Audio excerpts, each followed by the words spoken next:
Hello guys, in this video I'm going to show you how you can gift V-Bucks in Fortnite. So unfortunately you cannot directly gift V-Bucks to your friends. What you can do is you can give them skins which cost V-Bucks. So if you go to shop and look for the skins, as you can see there are plenty of here. So let's go with Luke Skywalker. When you click on it you'll see this gift button. So like this you can give the skin to your friend. So press on the gift button and you'll have to enable two-factor authentication, so you can do it later as well. So when you do it, it will show you give you the list of your friends, and you can simply select your friends to give this skin to, which is 1500 V-Bucks. So this is how you can gift V-Bucks via skins, but you can also give them pass, the battle pass as well.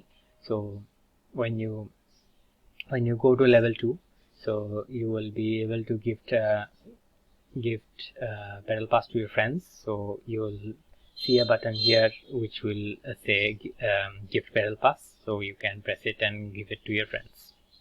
So that was all for today guys. Thanks for watching. Take care. Bye bye.